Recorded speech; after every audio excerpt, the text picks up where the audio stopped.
Hello and welcome. I'm Suyash Maheshwari and you are watching Last Tick here on News9, where we break down the day's action on the Lal Street. And what a day it was for the Indian markets. I mean, a sell-off like we have not seen in the recent months. It was broad-based, it was sharp and it was unforgiving. I mean, everything fell today. All major sectors, excluding the Fmcg pack by the way, all major indices, nothing was spared. The large caps, the mid caps, the small caps, everything crashed. I mean, Nifty, the index that gave away about 1.5% to just end shy of that 22,000 mark. Sensex also gave up 900 points in this sell-off and closed around the 72,750 levels, just above it, 10-11 points above it. And I mean, while it is somewhat surprising to see large caps fall with such intensity. I mean, it should not really be surprising if you have been following us on this show, because we have in fact pointed out on several occasions that the large caps, they can't continue to rise at a time when there is a meltdown in the broader markets. We are speaking from a historical context. That has always been the case. Whenever the chips start falling in the mid caps and the large caps, in the mid caps and the small caps, the large caps also take a hit, and vice versa. The large caps also can't continuously continue to do poorly at the time when the broader markets are rallying. But what happened in the mid cap and the small caps? I think the writing on the wall was clearly there. First of all, the mid cap index fell about 4.4%. The small cap index ended 5.28%. And I mean, both indices, especially the small cap space, I mean, that has been in a correction phase since February 28, when SEBI wrote to AMFI flagging about this froth that is building up in this space. And we have seen a reversal since then. Nifty small cap 100 index has given up almost 14.5% from its peak.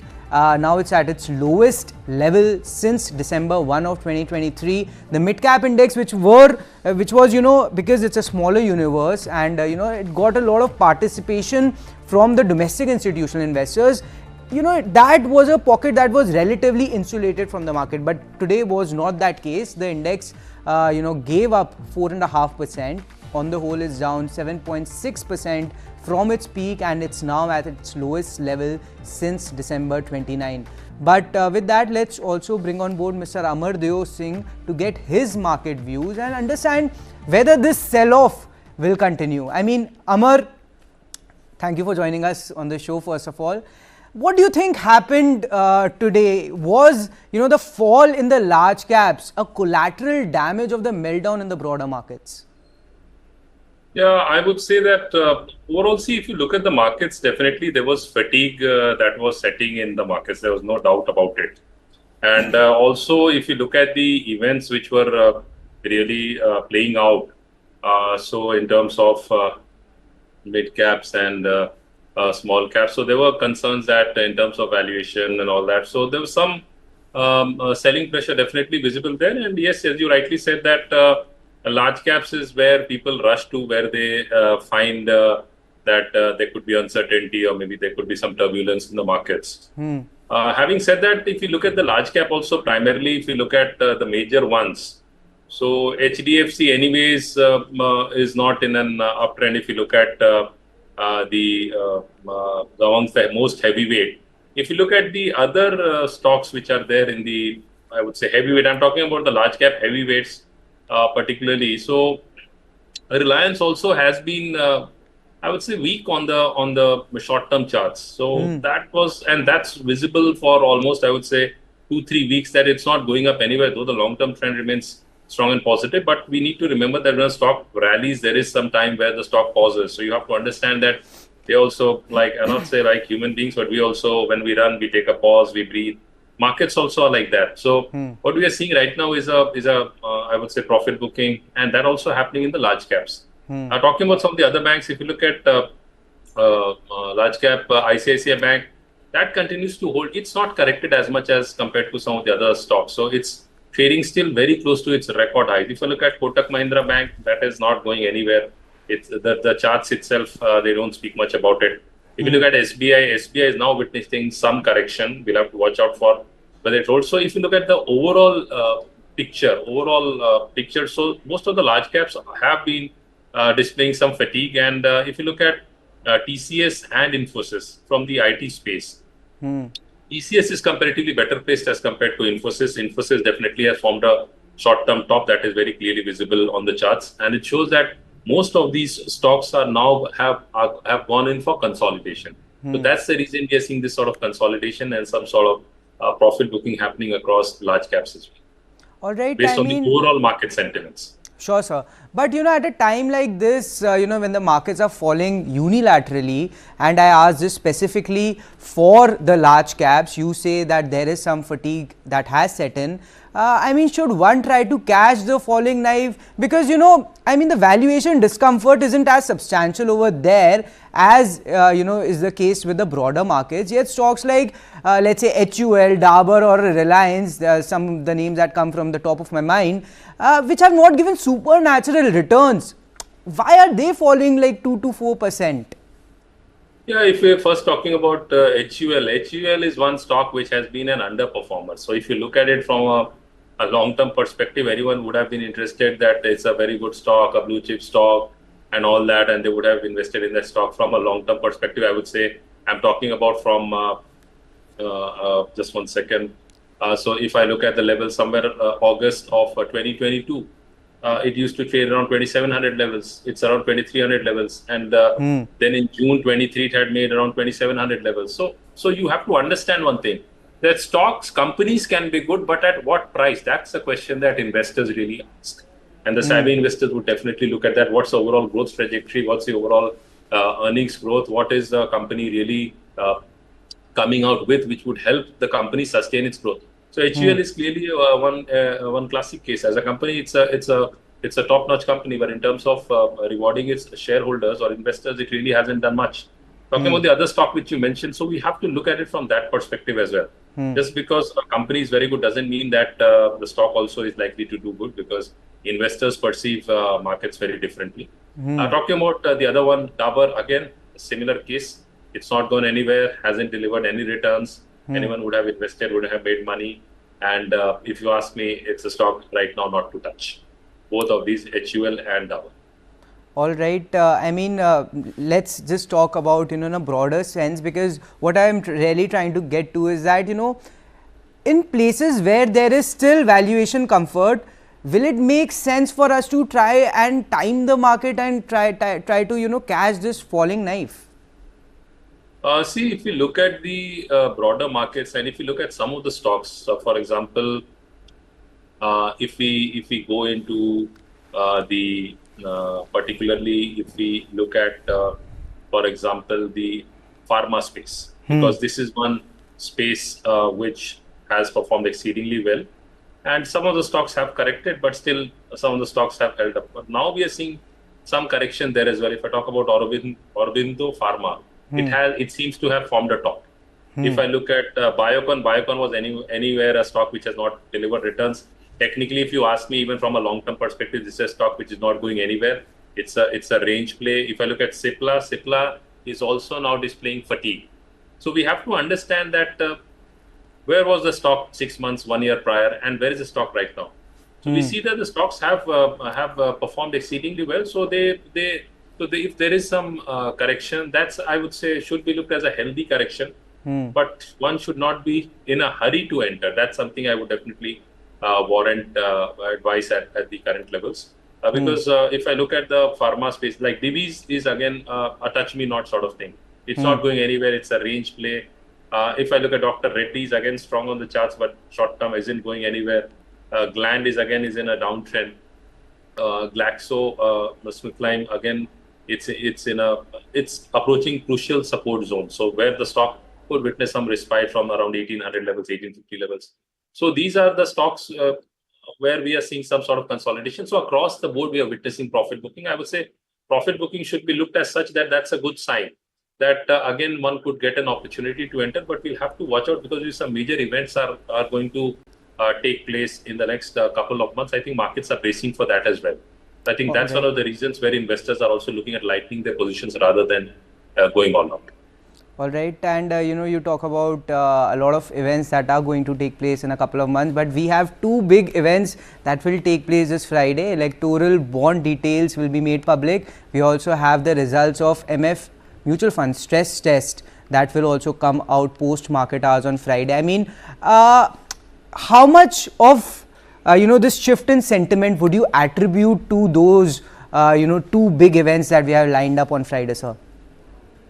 I would say definitely markets. See, markets are actually trying to really understand as to what are the likelihood scenarios of the results. And also what we've been hearing, and I would say everyone would have been hearing about the sharp run up in the mid cap and the small cap. So that definitely caused some concerns in terms of valuations in some of the pockets. So many of the pockets. So that I think was really wherein, and all the mutual funds, they've got the different, I would say, schemes and different portfolios, so looking across, cutting across segments. So I think that's also where there is some maybe some relook at things. So I think that's what is really impacting the markets. We'll have to watch out how it plays out. But if you ask me, markets were, if you look at Nifty per se, clearly from a short-term perspective, it was showing that there is fatigue. A long-term trend is still positive, but short-term we are seeing some sort of fatigue there. And if I look at Bank Nifty, again, Bank Nifty is also witnessing some sort of consolidation there. All right, and would you say that the fairy tale run that the small caps and the large mid caps were on, are they is that over? And more importantly, are they now entering into a bear market, sir? See, we are seeing, if I look at the Nifty small cap 250, so it has corrected on a monthly basis, it's corrected so far by around 10%. I would say a bear market isn't that happens in a hurry, because if I just go back and we look at last, we are in March. So if I look at last March of 2023, this index, Nifty small cap 250 was around 8,500 levels. Currently it's around 13,500 levels. So it's still in an upward trajectory. We are witnessing some sort of correction. But we'll have to watch out whether these levels are held, because now the index, if I look at for example, the Nifty mid cap as well, so there also we are seeing some sort of correction, but it's not as heavy as we witnessed in the small cap, because mid cap 100 is down only by roughly around 5%, small cap is down by almost 10% this month. So that helps. But yes, overall we are witnessing some correction. I won't say it's a bear market because the trend has not changed. But yeah, short-term trend, if you say, that has been negative for quite some time for both these indices. Long-term trend on the monthly charts, that continues to be positive. Intermediate-term trend shows that there is some consolidation likely to happen. So the levels to watch out for Nifty Mid-Cap 100 would be somewhere around 44,400, 500 levels, 1,000 point, 1,500 point lower, where it would find strong support. All right, I mean, just to clarify, you expect consolidation in the broader markets. Do you think that this intensity of the sell-off, that will come down? I would say, looking at India VIX, that is what appears to be, because India VIX still isn't much of a concern, because that would be the first trigger. Right. So if it starts, because we see it reaching the 16 levels and then coming back all the way towards 13.5. So 13.5, 16.5, that's a range for India VIX. I don't see much of a concern there. But if it starts sustaining over the 16, 18 mark, yeah, and then above that, then we could say, yeah, then we could witness some further sharp sell-off in the markets. All right. And what would you say, because the markets, of course, are falling unilaterally, what sectors would you say are a strict no-no for investors at this point in time? Looking at the sectors, I would say, if you look at the sectors per se, be it the pharma, be it the IT, be it the banking or financial, you have to be stock specific. Because sector specific sectors, I wouldn't say, because all the sectors, we are bound to see some sort of correction and we are bound to see some consolidation happening there. But it would have to be more stock specific rather than, because if you look at the sectors, we'll see some contraction. But Fmcg is one which has been very, I would say, tepid from that perspective. But otherwise, these sectors which I have talked about, any pullback, any correction around major levels, there one should look at looking at some positions. Also, just want to, talk more about the FMCG pack, because that was the only pocket of the market that at least did not fall. I mean, it was flattish on a day-to-day basis. In fact, if you look at what was going on in the morning, and it was up almost 2%, the FMCG index. I mean, FMCG stocks particularly, that has been a pocket of the market that has not really participated in the up move. There are clearly some macroeconomic factors that were major concerns, rural demand for being one. But with the macroeconomic situation now stabilizing, as was hinted by the CPI data that came in yesterday, do you think that this is the space that could perhaps pick up, especially because it has actually not moved up as as fast, as swiftly as some of the other sectors have? See, if we look at the FMCG space, I wouldn't say that the sector, overall the sector hasn't performed, but there have been pockets of extremely good performance in terms of Colgate. If you look at Colgate Palmolive, the way the stock has rallied, it's still trading close to its record highs. Slight correction there on the what we've seen, but it's delivered good returns. But if you look at other, which I talked about, Dabur, if I look at Imami, if I look at Godrej Consumer Products, that also delivered some returns. Now we are witnessing some correction. Hindustan Unilever really hasn't performed at all. If you look at ITC, again, we are seeing some sort of correction there. And if you look at Marico, again, it's a similar story. Nestle again has delivered some returns. We are witnessing some correction there. And apart from that, Tata Consumer Products has been excellent. This week we've seen some correction around 6.5%, but the trend for the stock remains very strong from a long-term perspective. We are seeing some correction there. So what I would say is that you'll have to really, or one will really have to look at which are the stocks which are structurally placed very strongly from a long-term perspective. If you look at that, Tata Consumers definitely is one of them. HUL is definitely not one of them. So from that perspective, you get an idea as to which are the stocks to look at if there is any significant or sizable correction. Where is it that you need to focus on, rather than focus on those which have really not delivered? And one should never assume that a stock which has not delivered is going to deliver in the future until unless the major factors or the reasons really don't change. Before we let you go, what would be your advice to investors? I mean, at a time when the markets are falling, because a lot of the participation, the retail money that has actually started trickling into the markets has been post-COVID. So it's still, they are really finding their footing. It's just been less than half a decade for them. What would be your advice? See, if you look at the FII's flows, the mutual fund flows and the SIP flows that have been at record levels. So that tells me that a lot of euphoria has been built over the last couple of months, and that is something seeing a knockout there. So I would say if you look at the broader indices, till the time we don't see Nifty trading below the 21,000, right now it's around tad below the 22,000 levels.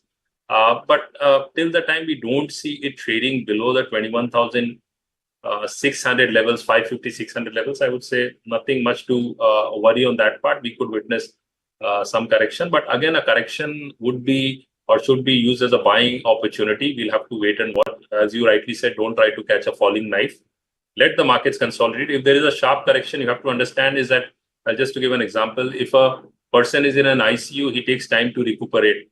But if a person is in a general ward, he recovers faster. So when a market witnesses such a sharp correction, we generally tend to see the market consolidate, and till the time there's a very positive, strong trigger, the market could witness a V-shaped recovery. So I would say that one needs to wait out and watch. All right, that's the word coming in from Amardev Singh. Words of wisdom as always, sir. Thank you for joining us here on News9. Thank you for having me on the show. But before we wrap things up, do stay tuned with us, because PM Narendra Modi is virtually participating in the Pradhan Mantri Suraj Outreach program in Visakhapatnam today. Catch the live action there. राज्य सरकार से, central government से और उस support के दम पे हमने हमारी जर्नी सर आगे बढ़ा दी. चलिए नरेंद्र जी, मुझे आपको बात कर करके अच्छा लगा. आपने काफी योजनाएं बनाई हैं और एक प्रकार से आप